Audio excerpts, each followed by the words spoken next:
You asked me about men's mental health. My answer was explaining that as a man, you don't have the luxury. Oops, I don't feel like it. My point is that it's player versus player. And if you're a man who's going to constantly give in to mental health problems or mental health trouble, you're not going to be able to compete with the men who don't. Okay, but can we validate men that have... Completely. If you have mental health... So we can't go player, just validate men that have mental health issues. Absolutely. Okay. Men who have mental health issues, I wish them the best in the world. Okay, great. But when they come to me and say, and I get this all the time, Andrew, I have this problem, I'm depressed and I can't go to the gym. I say, no, I disagree. You're depressed because you don't go to the gym. If you go to the gym, you might start to feel better, right?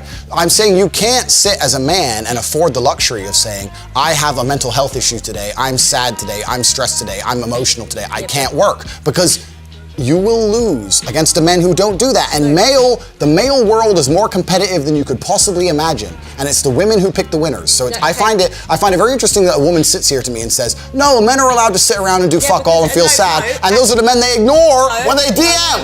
No. Those are the men they ignore them all. No. But as a high value woman, before you say to that man, you can have a day off and you're allowed to be sad today, you will only even get with him. Let me change that. You will only even acknowledge he exists if he's ignored how he feels 99% of the time before that. Because if he was sad most of the time before that, he never would have got to a place where he could attract a woman like you. The man who works in Starbucks, who's sad all the time, you won't reply to him. Neither will any other female. So for women to come along and pretend they give a about the fact that most men are basically invisible.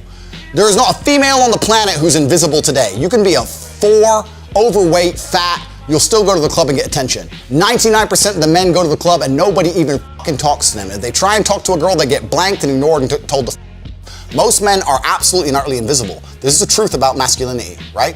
It's very easy for women to sit here and complain about the top 2% of men because I dealt with this guy, he's arrogant, blah, blah, blah, blah. Most men don't even fucking exist. They send 10,000 DMs and never even get read, let alone replied to. So if you just sit here and say, I'll get a G, a big G, a boss, a millionaire, and let him have a day off, very nice of you. I'm sure you would. But if a guy who wanted to have days off all the time, he never would have got important enough in the first place to attract a woman like you. And that is the reality. As a man, it's player versus player.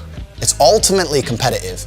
And as a man, you have to outcompete the other men who are prepared to get up and do it anyway. That's how it works. There's no such thing as saying, I'm sad, I need 2 weeks off. Not as a man if you want to be important. Maybe as a chick, you can always put more foundation on and be hot again. Great.